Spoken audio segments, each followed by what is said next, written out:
Hello, my name is Jamie Kelly, and I'm honored to serve as the chair for the research poster session this year at the National ACDA Conference in Cincinnati. Over 40 choral scholars from across the country will convene and present their research in a poster session, which will take place at 6 p.m. on Wednesday, February 22nd in the Duke Energy Convention Center on the third floor. We invite all attendees of the conference to come by and chat with the researchers about their work. The posters will be on display throughout the entire conference. We hope you'll stop by. These projects that have been included in the poster session were selected through a blind adjudication process by a panel of choral researchers. I'd like to thank those adjudicators now for their service. They include Carrie Adams, Rebecca Atkins, Amanda Huntley, Christopher Lofkin, Meg Stolman, and Brian Winnie. Additionally, the authors of the highest ranked projects were given an opportunity to present their work in a lightning talk. Those lightning talks will follow this introduction. Our first lightning talk will be given by Dr. Elizabeth Hearn and Dr. Alicia Canterbury on their project, Perceptions of the Collegiate Treble Experience. Drs. Canterbury and Hearn are this year's recipients of the Stephen M. Demorest Award for Choral Research. Hello, my name is Dr. Alicia Canterbury-Varell. I'm an assistant professor of music education at Southern Illinois University at Edwardsville, where I direct SIUE's treble choir as well as choral methods courses for undergraduate and graduate students.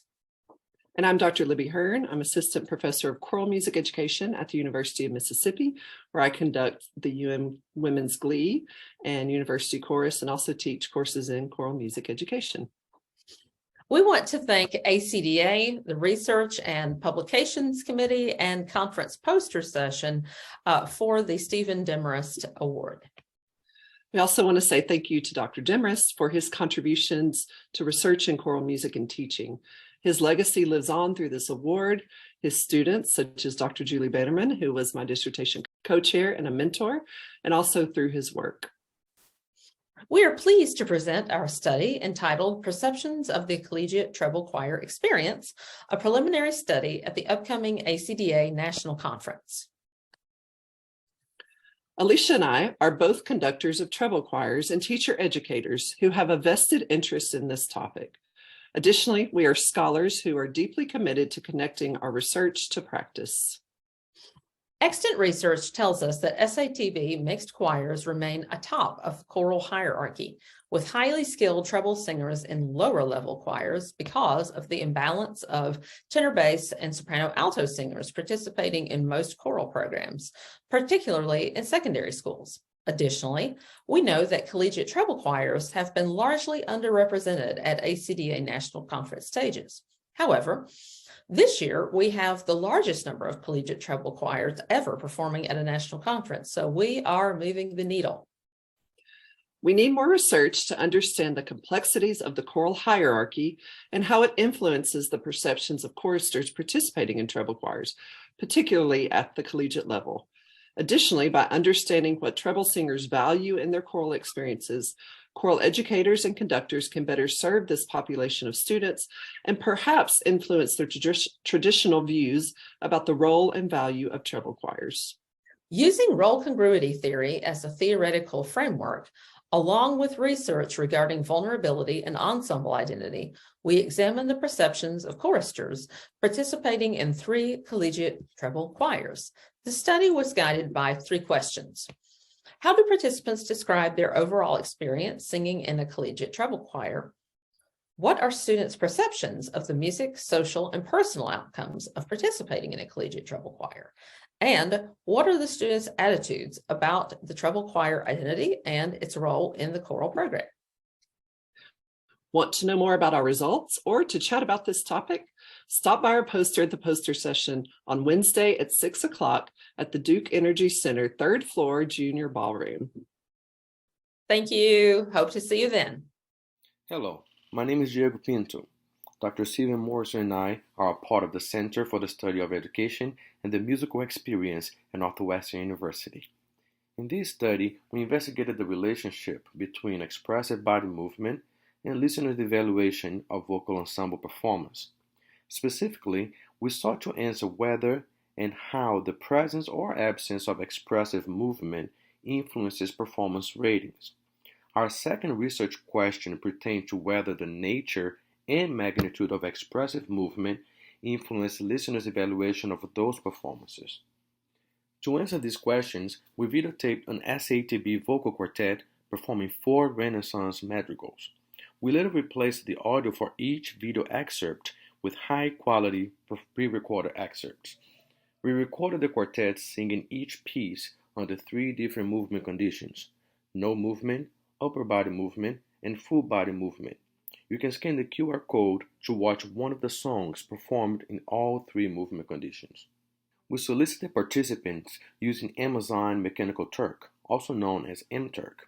Of the participants who agreed to participate in the study, 266 responses were considered valid after review. Participants listened to all 4 songs in audio-only format and rated each performance's accuracy, expressiveness, and the degree to which they liked the performance, followed by a questionnaire with questions including race, age, gender, musical sophistication index, and other background questions. Participants then watched a video performance of each of the 4 songs under one of the 3 movement conditions and again rated each performance. The main focus of this study was on the relationship between expressive movement and judgments of musical expressiveness. One-way analysis of variance showed that expressiveness ratings varied significantly across the conditions, with a strong effect size. Interestingly, evaluations of audio-only performances were virtually identical to video performances that feature moderate movement. Video performances with no movement received the decidedly most negative evaluations. We will speculate on this a few slides further on. Considering the between-subject factor of music sophistication, responses of the low sophistication groups were significantly lower or more negative than those of the high group. The response profile of the 2 groups was remarkably similar, and there was no interaction. You will see that this result was consistent throughout our analyses. Participants' preference was generally more positive for video performances than for audio performances. The magnitude of this difference was more pronounced with the addition of expressive movement, and furthermore, with the increasing extent of that movement.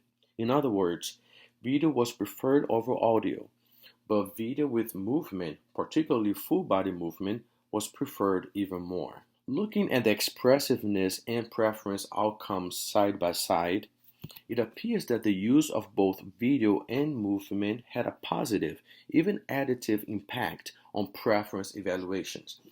In contrast, for evaluations with expressiveness, the absence of movement seemed to undermine whatever positive effect the use of video might have had on those responses. Noting the striking similarity between audio-only and video upper body movement excerpts, we speculate that in the absence of visual information, participants imbued the audio performances with some sense of movement, a sense that was uncomfortably dissonant with subsequent movement-free video performances. To sum up, the inclusion of visual information was generally preferred over audio alone. However, the absence of expressive movement in the video condition resulted in the perception of a less expressive performance. This finding suggests that a lack of expressive movement in vocal performances could compromise the listener's perception of expressive singing. Singers and choir directors might consider the display of expressiveness through movement a vital part of performance preparation. Thank you. Hi, my name is Lauren Ramey, and I'm the Associate Director of Choral Activities and the Director of Music Education at East Tennessee State University. This research study that I'm presenting is derived from my dissertation that was completed at Florida State University in 2022. Throughout the last few years, there has been a trend of talking about imposter syndrome, as it's known in popular culture. This concept became quite the topic of discussion many times throughout my graduate studies, and therefore piqued my interest for this study. First of all, what is imposter syndrome or imposter phenomenon or IP? It's actually not a syndrome, as the popular name would suggest. However, it's a psychological pattern that was identified in 1978 by Pauline Clance, in which individuals experience unfounded feelings of self-doubt, worry, and fear. These thoughts end up being pervasive and irrational and are often experienced by high achievers. Out of the early research studies focused on IP, many of them focused on high-achieving women and its connection to attribution theory and gender role socialization. However, since then, there have been discrepancies in the gender-related findings. As imposter phenomenon research expanded, some researchers have focused on IP in musicians or in graduate students, but not in specific areas of expertise. This led me to developing this study with the purpose of exploring the extent to which university-level choral faculty experience imposter feelings across all job responsibilities, such as conducting, teaching, and research, throughout their years of experience, and also as it applies to gender. I had 3 research questions. The first one, what is the intensity of IP feelings in conducting, teaching, and research for choral faculty members? Number 2, is there a relationship between the years of teaching in higher education and the intensity of IP feelings? And number 3, are there differences in intensity of IP feelings between male and female choral music faculty members? To evaluate this, I relied on the imposter phenomenon measure developed by Pauline Clance in 1985 called the Clance Imposter Phenomenon Scale, or the CIPS. This was to evaluate the intensity and frequency of IP feelings in general. To narrow the focus of the CIPS for this study, Clance gave me permission to modify her original CIPS to each of the job facets, conducting, teaching, and research. So, for example, a question that was on the original CIPS, I can give the impression that I'm more confident than I really am, then became, I can give the impression that I'm a more confident conductor than I really am on the conducting scale. There were 20 questions answered on a Likert type scale from 1, which is not at all true, to 5, very true. The CIPS scoring guide produced by Clance created a summed score ranging from 20 if someone answered all 1s for every question, to 100 if they answered all 5s for every question. These summed scores created ranges that indicated intensity and frequency of IP feelings. The participants in this study were faculty in choral music education, choral conducting, or hybrid positions at colleges and universities across the country that are accredited by NASM. The participant pool was created from a distribution list of 949 choral faculty members from 637 institutions. Of those, there were 921 emails that were successfully sent, with 206 completing the survey, which created the response rate of 22.357%. The results of the first research question revealed that most participants reported moderate or frequent levels of IP in conducting, teaching, and research. Additionally, participants experienced the most intense IP feelings in research rather than in conducting or teaching. This may be due to the fact that most individuals enter graduate school with limited research experience. Contrarily, choral faculty reported the least intense IP feelings regarding teaching. Perhaps it's possible that previous teaching experience before entering higher education might lessen these feelings. For research question number 2, the results of a Pearson correlation indicated that IP responses for each CIPS category decreased as the years of teaching increased. This aligns with previous research in which IP is likely to peak at the start of a career or when striving for a promotion, like tenure, but then it recedes over time. Results of IP feelings grouped by career stage indicated that every CIPS category scores decreased from early to mid to late career, with just one exception. Mid-career faculty experienced a peak in IP feelings in regard to their research, and perhaps this is related to the publication expectations that lead up to tenure. Research question 3 shows no statistical difference between male and female mean scores in any CIPS category. Now, a caveat. Although gender is not a binary construct, participants in this study self-identified as male or female, even though the survey instrument was all-inclusive. This aligns with the discrepancies in previous research regarding IP and gender.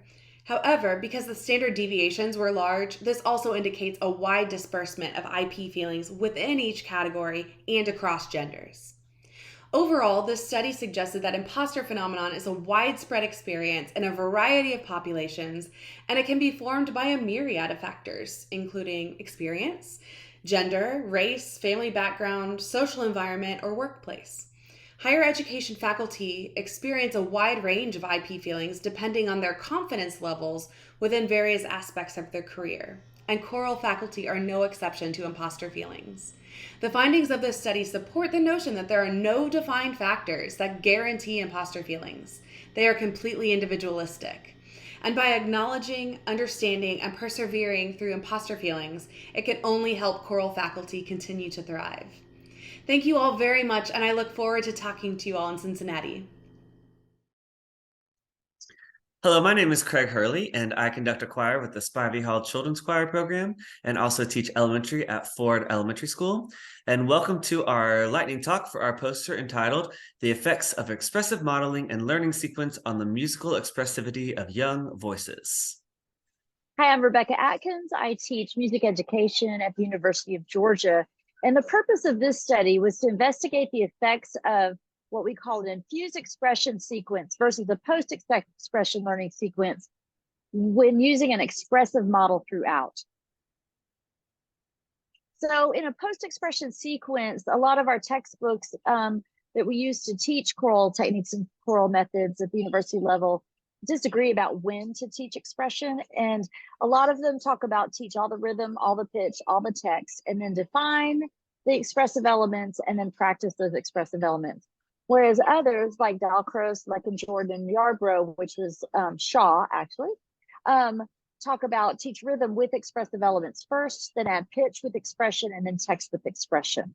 We're calling these post-expression and infused expression sequences. So this study is the fourth in a series of studies. The first one was my dissertation, where we compared two groups of students. One learned a song through infused expression and one through post-expression.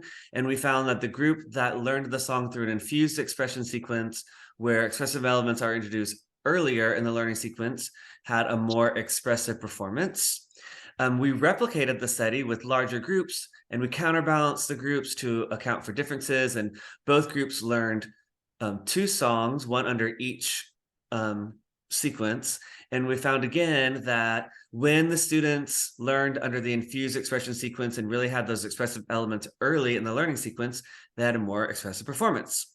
The third study we replicated, except this time we changed, instead of learning in a group and performing in a group as you would in a choral rehearsal, they learned the song by themselves following the same sequence, and they performed by themselves. And again, we found that that infused expressive sequence was better at creating an expressive performance. So the purpose here was to look at how modeling affected the timing of learning expressive elements. So we found 105 6th through 8th grade choir students from two different middle schools in southeastern United States. Their average age was 12 and their choir experience was about 1.5 years. And again, every participant learned both songs, and we counterbalanced whether they were learning the infused expression sequence in one song and then they learned the other song in the post-expression sequence. It was randomized order. All modeling, though, in this study was expressive. So in previous studies, when we looked at, we didn't add the expressive model by the beautiful Spivey Children's Choir until we introduced expression and what forte, piano, staccato, legato meant in the post. But in infused expression, we had expressive model throughout. So for this study, we had expressive model all the way through, whether they had been introduced to what forte, piano, staccato, legato meant. Again, there were sequences, they all had the same instruction, the same number of repetitions, the same questions about expression, and were approximately the same duration.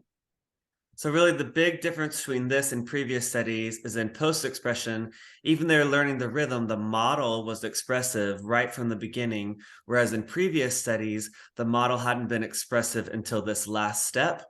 And in the infused expression, just as in previous studies, the model was expressive throughout.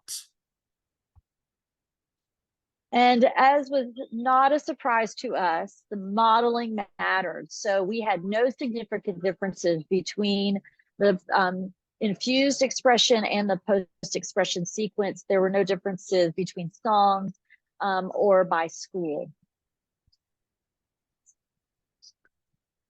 So what we felt like this was telling us was how important the model is, that even if you're not specifically teaching expressive elements, it's really important to have an expressive model even from the beginning. So some limitations to this study. In previous studies, one of the researchers had been in the room while collecting data, and we didn't this time, so the environment wasn't quite as controlled. All these learning sequences are about 6 minutes for all the studies, so that is a short learning sequence, and so we were really interested to see what it would be like for a sequence that lasts a longer time over multiple rehearsals, to see how that would work. We also included pre-recorded feedback. So they were just statements reminding the students about the expressive elements instead of feedback on how they did. And of course, these results do match the literature. There's a lot of literature actually on modeling and how important it is for expressive performance.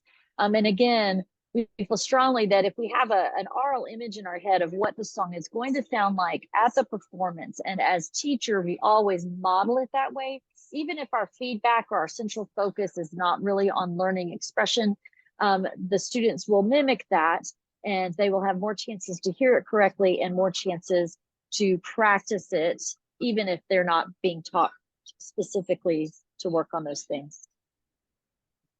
So from this study, we feel like our biggest conclusion was to always model with expression, even when you are not explicitly teaching or giving feedback on expressive elements. Thanks for listening to our lightning talk. Hello, I am Dr. Briana Nannen from Marshall University. Hello, I am Kobe Stevens from Marshall University. And we are presenting on a survey of gendered language in West Virginia secondary choral music classrooms. A little bit of background about this project is, as a trans-identifying individual, this is something very near and dear to me. Gender in the choral music classroom, specifically in high school, affected my music experience throughout my education. I think that having such a heavily binary experience for someone who identifies as non-binary was something very troublesome, and I didn't really have the vocabulary or the knowledge even to fully grasp what I was feeling, or to understand why I felt out of place, despite my voice aligning with a certain part, my identity not so much aligning with that part. So Kobe came to me last year to request money for a summer research grant so that he could study this project. And so together we sort of worked on this, outlined some different things. And so the purpose of this project was to survey different schools throughout West Virginia for gendered language, both in the handbook at large within the larger school, and also if within choral music handbooks as well, if such an item existed. And then Kobe found some different pieces of information throughout his study. So some of the things we found is specifically within the Vocal Education Association, there are documents pertaining to individuals whose identity does not align with their voice part, and they are required to have a parent sign it, which is not necessarily ideal, because it is important for someone's identity to be as known or as unknown as they wish for it to be. So that's very troublesome, particularly for transgender identifying individuals. This document is what allows students to participate in our all-state ensembles here in West Virginia. And this was probably the most troubling thing that Kobe found in his research, because not only does it require identification of the particular student to the teacher and to the parents to be able to participate in an all-state ensemble, it also includes heavily gendered language. So for example, if you are a female identifying person or a non-binary person, the document specifically says he, son, etc. So that kind of language can be particularly troublesome and difficult for certain students and create a barrier to participation in ensembles here at the all-state level for high school students. And so that was one thing that I think was the most troubling and difficult for Kobe throughout this entire process, in addition to the language that is used in a lot of the handbooks that were found. I will say that a number of the handbooks that are school-wide completely got rid of gendered language, and it just says students. So that's something that I think West Virginia is starting to recognize and acknowledge, is that this binary isn't maybe quite so favorable to all of the students that are within a given school system. But we believe that there is need for additional change and further change. Another thing that we happened to have a discussion about actually just last week was that some transgender students do favor the binary. They want that identity piece. They want to be connected to a particular section. And so that's one of the things that's a little bit challenging about this line of research that we think is worth further investigation. But ultimately, we would want teachers to understand is that the language that they choose does matter, both in written form and in conversations with the students that they are working with.